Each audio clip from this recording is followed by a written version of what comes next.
सीताराम चरित अति पावन, मधुर सरस अरु अति मन भावन।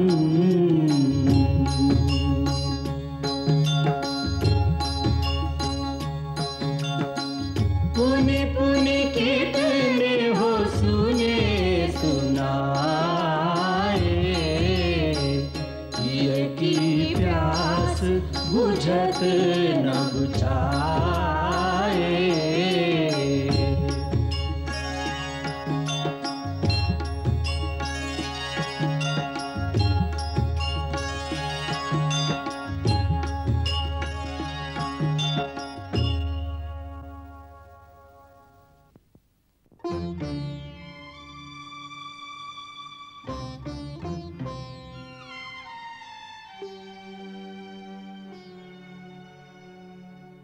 एक ने तो यहाँ तक कहा कि सीता ने सूर्यकुल के राज सिंहासन को दूषित कर दिया है। वो तो महाराज के लिए भी कह रहे थे कि स्त्री के मोह ने उन्हें अंधा कर दिया है। उसे राजमहल में रखकर अपने पूर्वजों की कीर्ति को मिट्टी में मिला रहे हैं।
उस दिन उन्हें पाने के लिए सहायता मांगने आई थी, आज त्याग के लिए शक्ति मांगने आई हूं माता।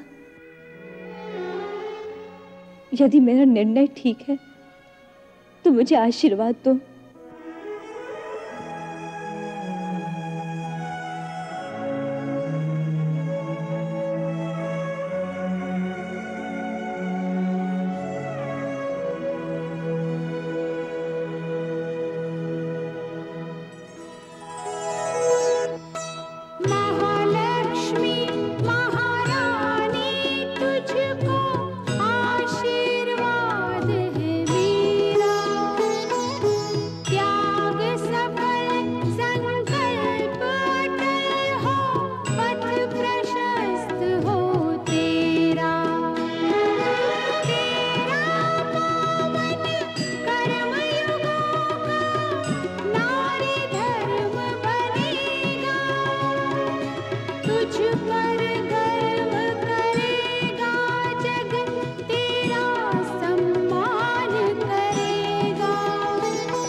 दो एक दिन से महाराज कुछ चिंताग्रस्त लगते हैं।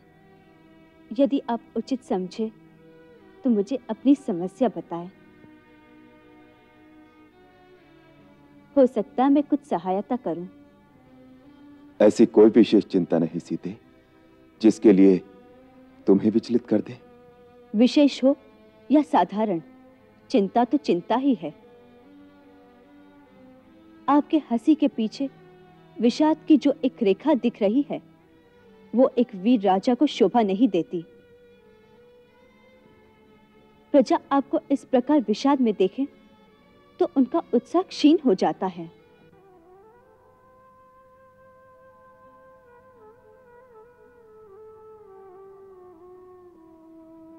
क्या राजा को कभी कोई दुख नहीं हो सकता? राजा को दुख हो सकता है परंतु वो उसे दिखा नहीं सकता। एक वीर राजा के धैर्य और सहन शक्ति से ही संबल पाकर प्रजा उत्साहित रहती है। कठिन है, अति कठिन है। यह आदर्श निभाना बहुत कठिन है। मनुष्य को कितनी बार विष पीना पड़ता है। भगवान शिव ने तो केवल एक बार ही हलाहल पी लिया था, परंतु मानव को तो पग पग पर विष पीना पड़ता है। कितनी पीड़ा सहनी पड़ती है मानव के हृदय को। पीड़ा तो मानव जीवन का एक अंग है। मानव का जन्म लिया है तो पीड़ा तो सहनी पड़ेगी। यदि मानव बनना ही है तो यह हृदय नहीं होना चाहिए। दुख तो हृदय ही देता है। यदि हृदय न हो तो भावना कहां से होगी? यदि भावना न हो तो फिर यह संसार ही क्या रहेगा?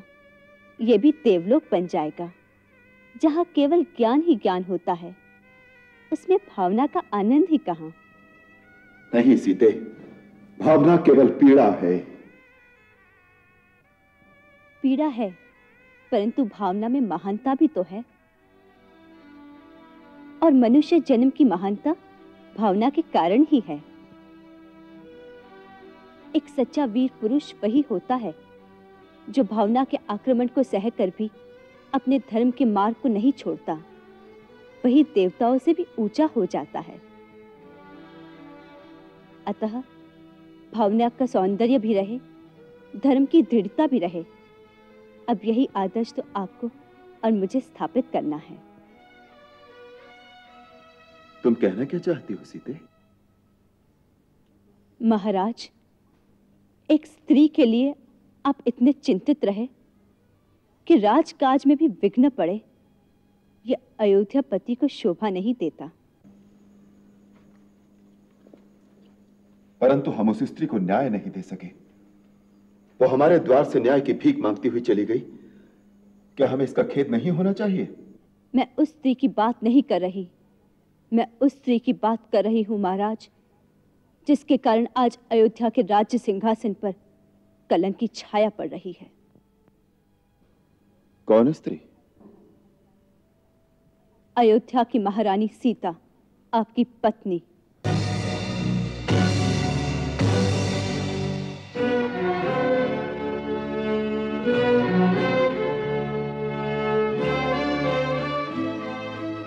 मुझे इस बात का विस्मय है कि आप जैसा धीर और वीर पुरुष इतने दिनों मुझे इतनी सी बात बताने का साहस क्यों न कर सका कि प्रजा सीता को अपवित्र समझती है।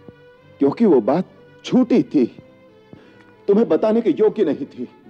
परंतु वो प्रजा का मत है।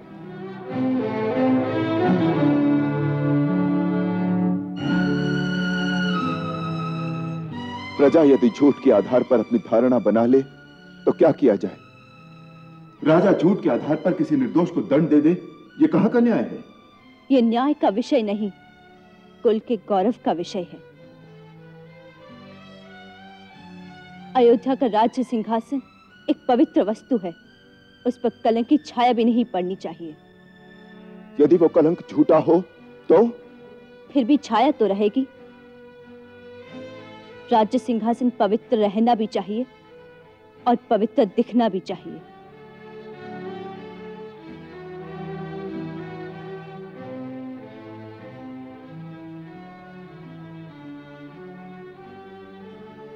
तो उसका रास्ता क्या है?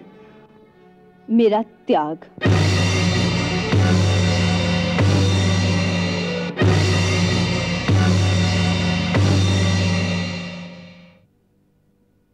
सीता का त्याग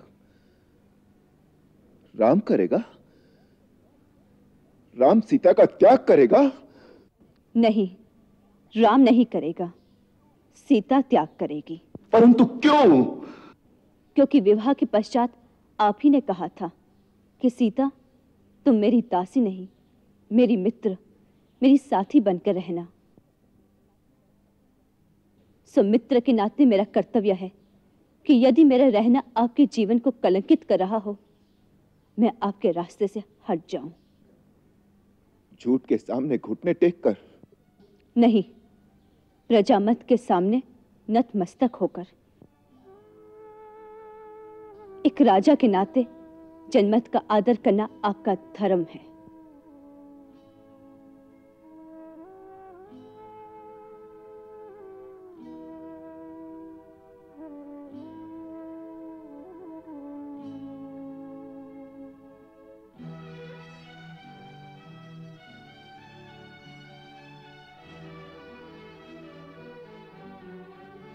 सीते, यदि यही राजा का धर्म है तो मैं राजा ही नहीं रहूंगा।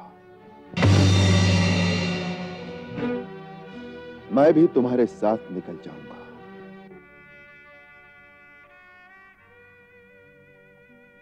यदि आप ऐसा करेंगे तो राजा की प्रतिष्ठा और रघुकुल की उज्जवल कीर्ति को और आघात पहुंचाएंगे। मर्यादा पुरुषोत्तम कहलाने वाला राजा राम एक स्त्री के मोह में फंसकर अपने कर्तव्य पथ से भटक गया। इस कलंक से इतिहास आपको कभी मुक्त नहीं करेगा। सीते, सीते, क्या मेरे लिए केवल राजा का ही कर्तव्य है? मानवता के नाते, पति के नाते मेरा कोई कर्तव्य नहीं? मुझे तुम्हारा साथ नहीं देना चाहिए? कौन सी मानवता, कौन सा नाता महाराज? जिस दिन आपने राज मुकुट पहनकर राजा बनने की शपथ ली थी, उस दिन आपने साधारण मानव होने के अधिकार को तिलांजलि दे दी थी। राजा का कोई संबंधी, कोई सगा नहीं होता, राजा की कोई पत्नी नहीं होती। वो सबके लिए एक सन्यासी बन जाता है। उसका संबंध केवल प्रजा के साथ रह जाता है।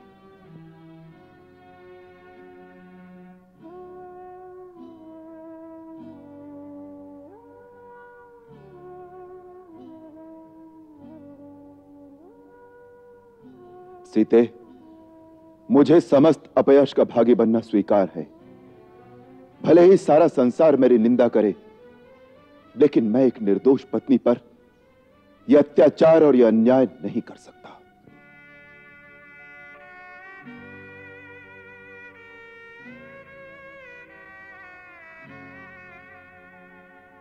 आप राजा होकर धर्म का मार्ग छोड़ना चाहते हैं? धर्म क्या है?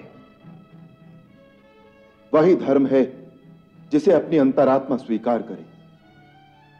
गुरुदेव ने भी इस बात की पुष्टि कर दी है। अतः मेरी आत्मा जिसे ठीक मानती है, मैं वही करूंगा।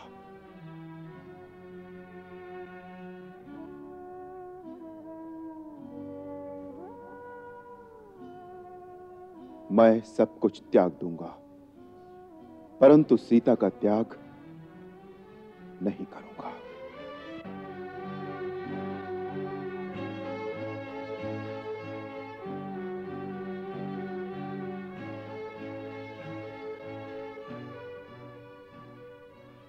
यही आपका निर्णय है? हाँ। तो आइए मेरे साथ।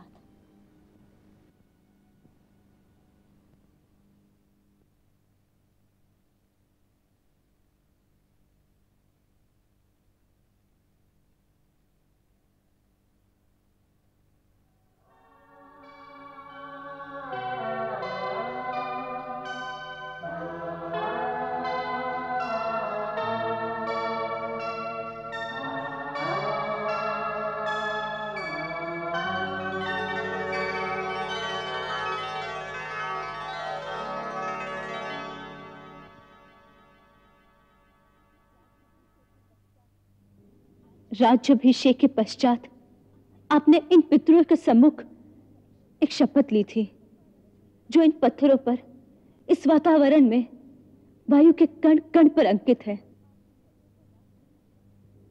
आपके शब्दों का नाश नहीं हुआ। ध्यान से सुनेंगे महाराज, तो वह शब्द आपको अभी सुनाई देंगे। सुनिए महाराज, ध्यान से सुनिए। राजा के रूप में मेरा कोई भी कार्य ऐसा नहीं होगा जिससे आपका शीश लज्जा से झुक जाए।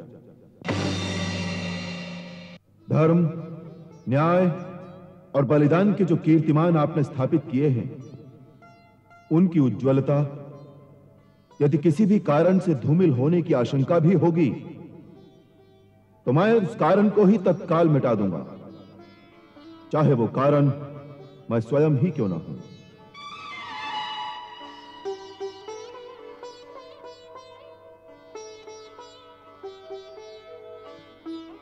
अब इन्हें उत्तर दीजिए।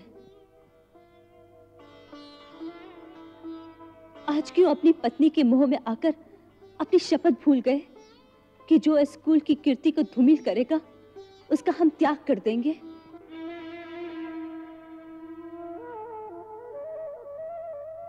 आपको अपनी पत्नी से बहुत प्रेम है, तो क्या महाराजा हरिश्चंद्र को अपनी पत्नी और पुत्र रोहित से प्यार नहीं था? तो फिर उन्होंने अपनी पत्नी और पुत्र को बाजार में खड़ा करके बेच क्यों दिया?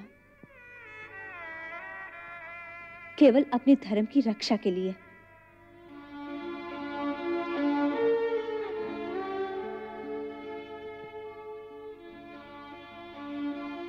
क्यों महाराजा शिवी ने अपने शरण में आए हुए एक कबूतर के लिए अपने तन का मांस दे दिया? अपने धर्म और कुल की कीर्ति की रक्षा के लिए। इसी प्रकार अब इस कुल की कीर्ति और यश की रक्षा करना अब हमारा कर्तव्य है।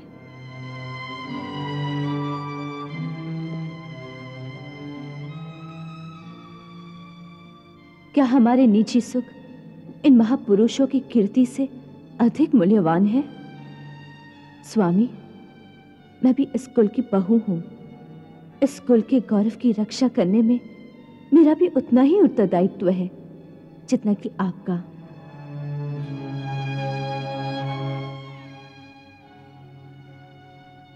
फिर मेरे पितृकुल के पूर्वज आज मेरी ओर देख रहे होंगे कि आज जब ससुराल कुल की कीर्ति और यश के लिए अपने निजी सुख के बलिदान करने का समय आया है, तो हमारी पुत्री उस परीक्षा में पूरी उतरती है या नहीं?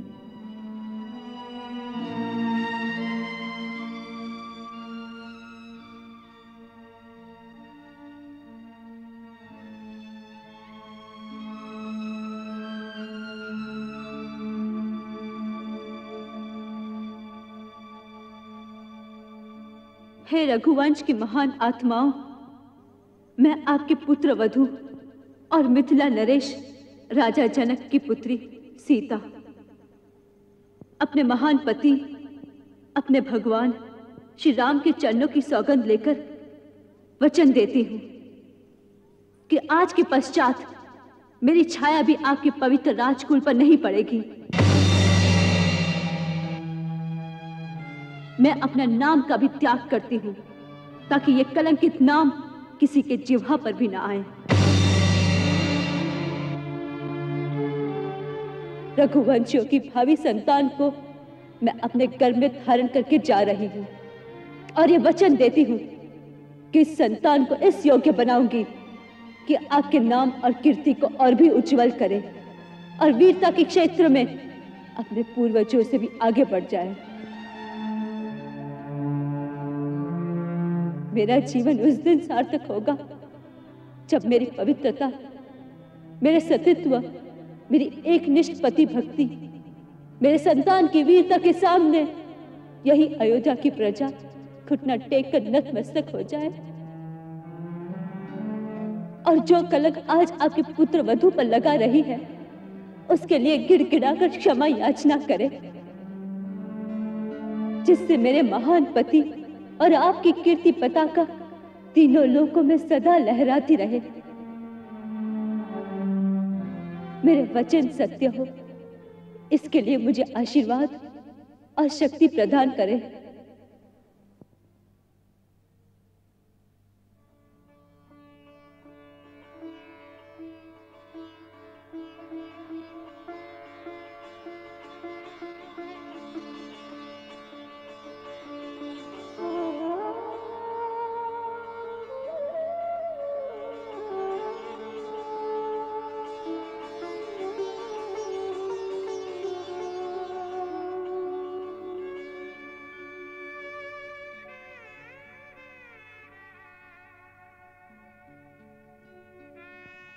हे राघव, यदि मैंने मन, कर्म, वचन से इन चरणों के अतिरिक्त और किसी का ध्यान नहीं किया, तो मेरा वचन निभाने में मेरी सहायता कीजिए।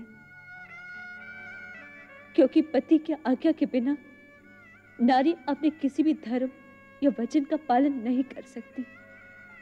अतः मुझे जाने की आज्ञा दीजिए, अन्यथा मेरे लिए अपने ही योग अग्नि में जल के भस्म होने के अतिरिक्त इस कलंक को मिटाने के लिए और कोई रास्ता नहीं।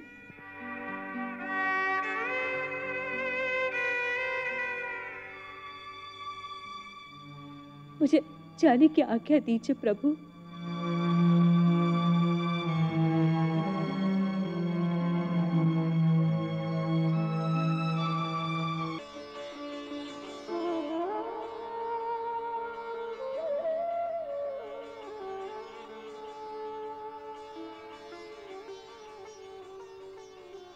हे राघव, यदि मैंने मन, कर्म, वचन से इन चरणों के अतिरिक्त और किसी का ध्यान नहीं किया, तो मेरा वचन निभाने में मेरी सहायता कीजिए। क्योंकि पति की आज्ञा के बिना नारी अपने किसी भी धर्म या वचन का पालन नहीं कर सकती। अतः मुझे जाने की आज्ञा दीजिए, अन्यथा मेरे लिए अपने ही योग अग्नि में जल के भस्म होने के अतिरिक्त इस कलंक को मिटाने के लिए और कोई रास्ता नहीं।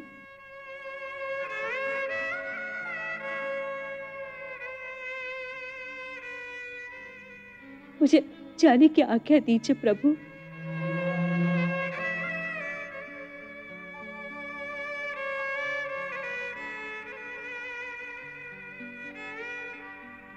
मुझे आज्ञा दीजिए प्रभु, मुझे आज्ञा दीजिए।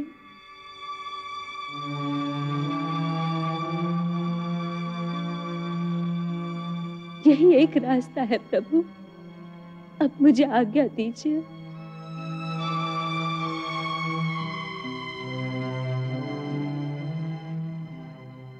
मेरी परीक्षा मत लीजिए प्रभु, मत लीजिए।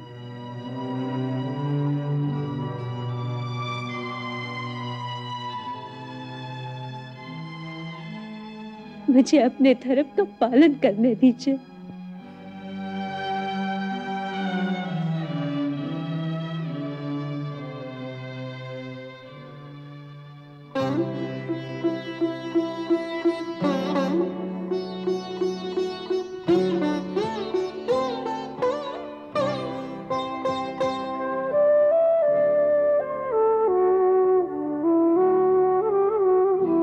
जब एक सती ने दृढ़ होकर महात्याग का व्रत उर्धारा, सिय के संकल्प के आगे रघुकुल का राजा हारा।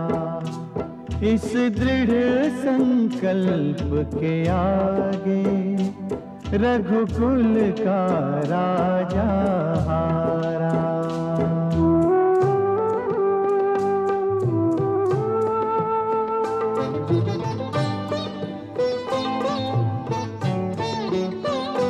रघुकुल की डगमग नैया अब कैसे लगे किनारे, हर कोई आशा बांधे, बस सिया की ओर निहारे।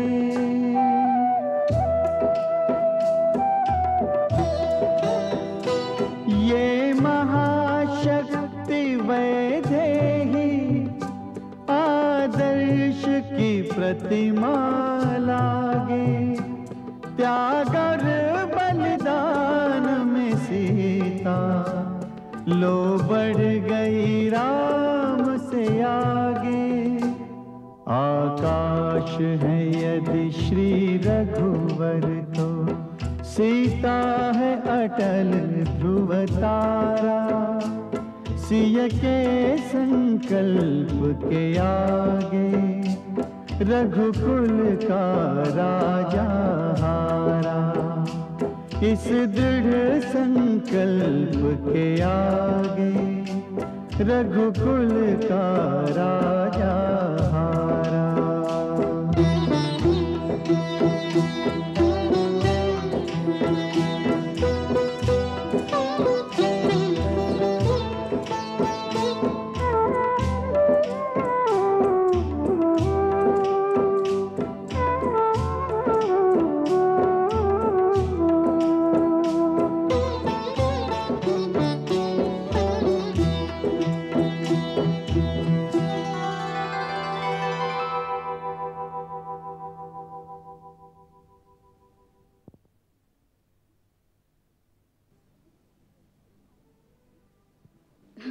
पहले उपवस्त्र तो धारण कर लीजिए।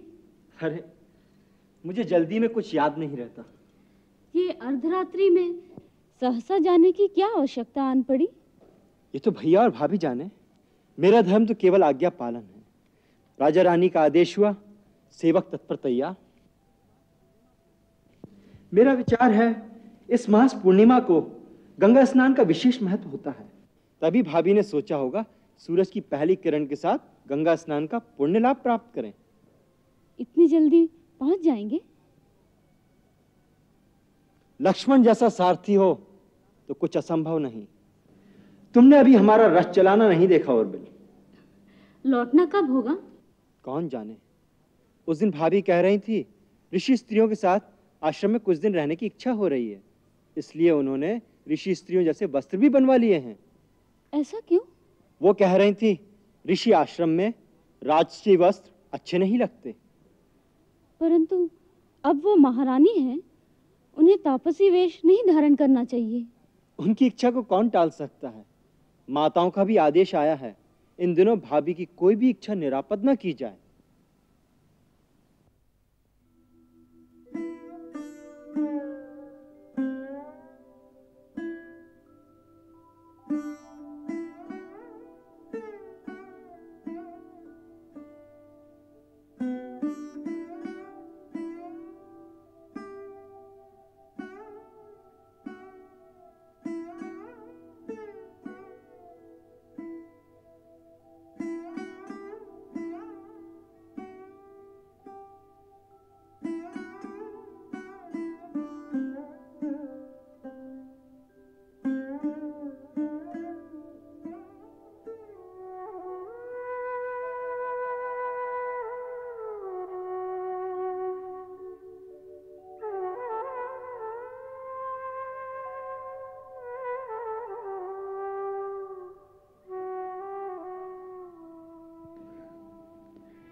उस दिन आपने लक्ष्मण से कहा भी था गंगा किनारे ऋषि आश्रमों में कुछ दिनों के लिए मुझे छोड़ाए।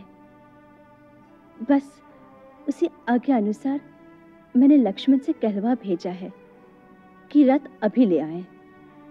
रात को निकल जाना ही उचित होगा। सीते, सीते हमें विवश न करो। तुम्हें जाने की अनुमति देकर हम एक अन्याय की पुष्टि नहीं कर सकते।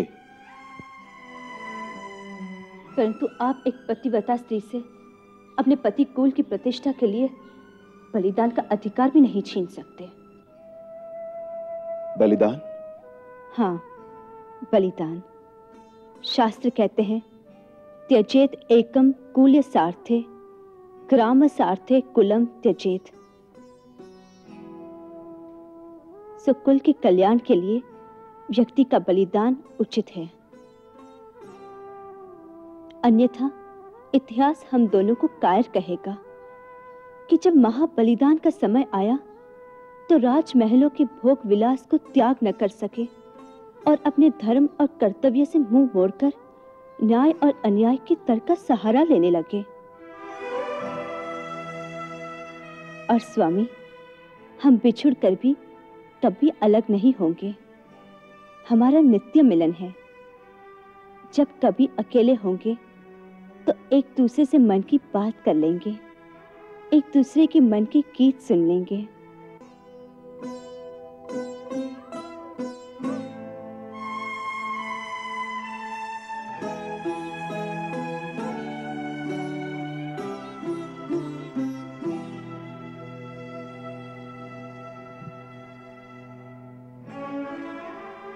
सीते, इतने बड़े बलिदान को तुमने कितना सहज बनाकर कह दिया है, परंतु सोचो तो, इस अवस्था में तुम अकेली वन में निस्सहाय कैसे रह सकोगी? जब आपको अपनी सीता के बारे में ऐसी चिंता है तो साधारण मनुष्य का स्त्री को अबला समझना न्याय संगत है। मैं यही प्रमाणित करना चाहती हूँ कि स्त्री अबला नहीं, शक्ति का रूप है, और सच्ची शक्ति अस्त्र शस्त्र में नहीं, सच्ची शक्ति नैतिक चरित्र और धर्म में है। और यही धर्म और उसकी शक्ति मनुष्य की हर स्थान पर रक्षा करती है, चाहे वो नगर में हो या वन में। फिर वन में पशु पक्षी भी प्रेम की भाषा समझते हैं। देखा नहीं, ऋषियों के आश्रम के पास हिंसक पशु भी अपनी हिंसा छोड़ देते हैं। सती स्त्री के धर्म में भी वही शक्ति है।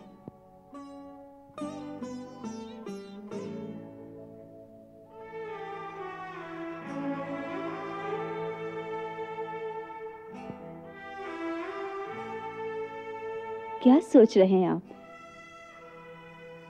मैं सोच रहा हूं, इस अन्याय के विरुद्ध नारी को विद्रोह करना चाहिए। अवश्य करना चाहिए, परंतु इस विद्रोह में कौन से अस्त्र का प्रयोग किया जाए, यही सोचना है। यदि नारी भी पुरुष की भांति तीर तलवार का प्रयोग करे तो संसार में मिठास और भावना कहाँ रह जाएगी। नारी का सबसे शक्तिशाली अस्त्र है त्याग, और दूसरा मंत्र है दूसरे को पीड़ा देने के स्थान पर स्वयं पीड़ा सहना। दोनों अमोघ अस्त्र है।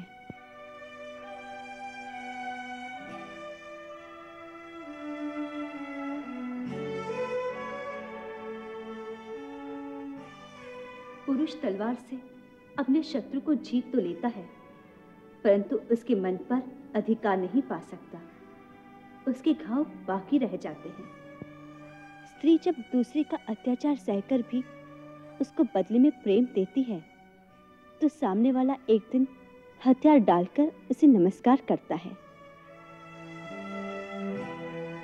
पुरुष केवल शरीर पर विजय पाता है, स्त्री मन को भी जीत लेती है। प्रजा हमारी संतान है। आज उन्होंने अपनी माता पर लांछन लगाया है। हम अपने बलिदान से उनके हृदय में पश्चाताप की ऐसी ज्वाला भड़का देंगे कि एक दिन वो नतमस्तक होकर आपके चरणों में गिरकर क्षमा मांगेंगे।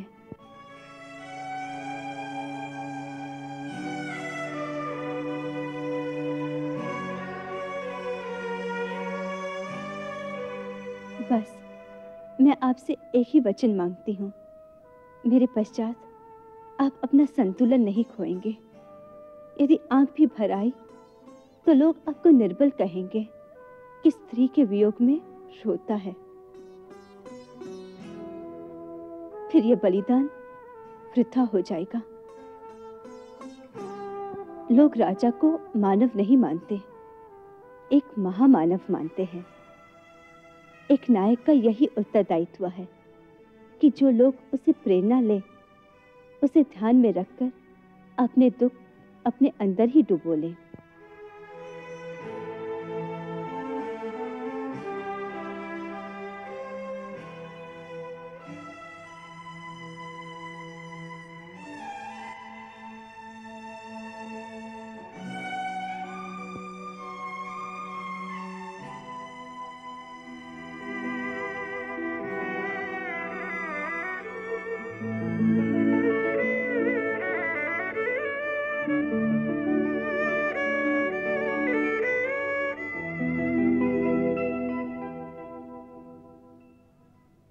विधना तेरी लेखनी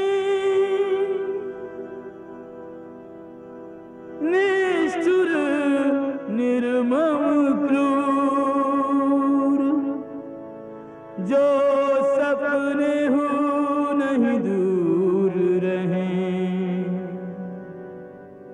कर दिया उनको दूर।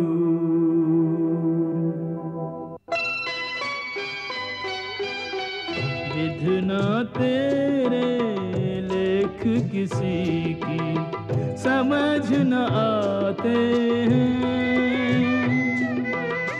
राम सिया युग युग के साथी बिछड़े जाते हैं, राम सिया युग युग के साथी बिछड़े जाते हैं।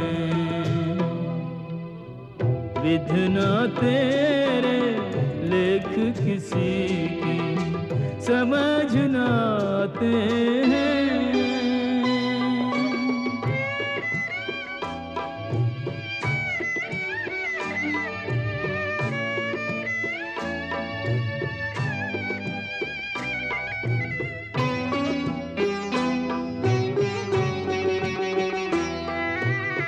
कैसे हैं ये राजा रानी, कैसी इनकी करुण कहानी, ये पलकों पे रोक रहे हैं पीड़ा के सागर का पानी, ये पलकों पे रोक रहे सागर का पानी। एक दूजे से एक दूजे की पीर छुपाते हैं, राम सिया युग युग के साथी बिछड़े जाते हैं। विधना तेरे लेख किसी की समझ न आते हैं।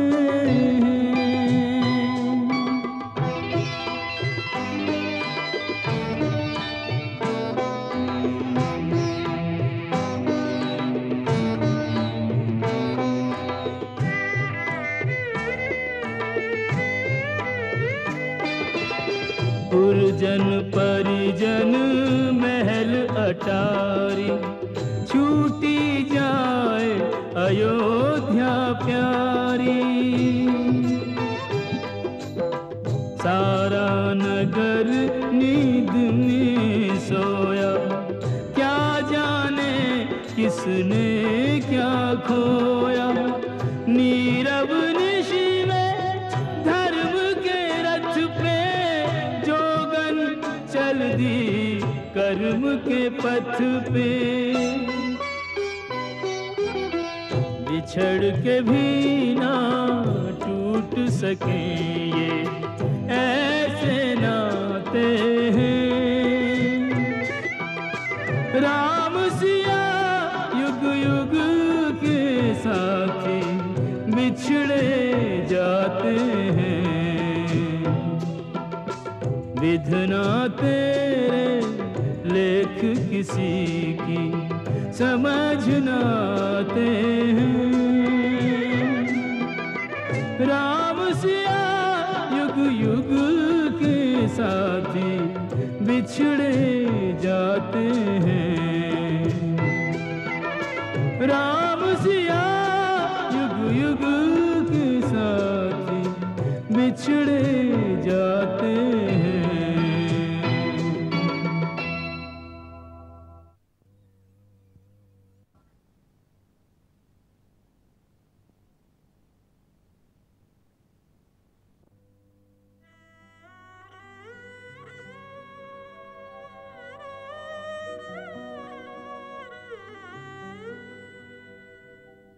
अपने अंतर्द्वंद से हारा हुआ है मौन है।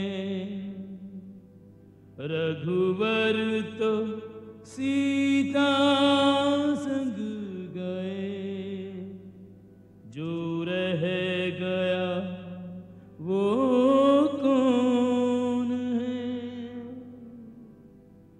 मन दृष्टि चिंता भावना केवल सिया की ओर है।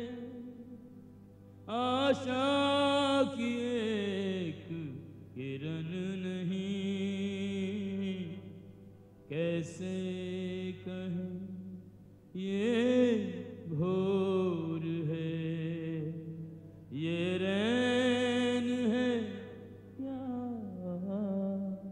भोर है।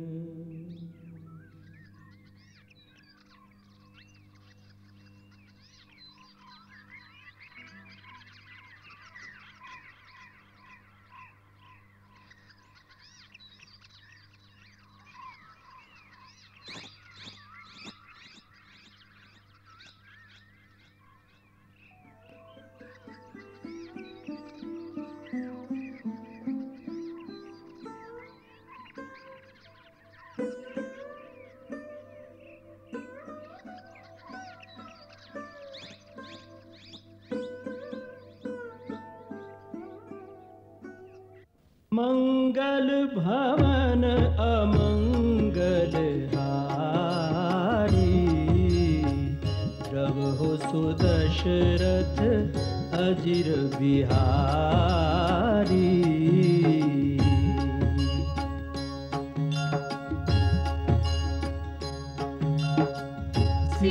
सीताराम चरित अति पावन, मधुर सरस अरु अति मन भावन।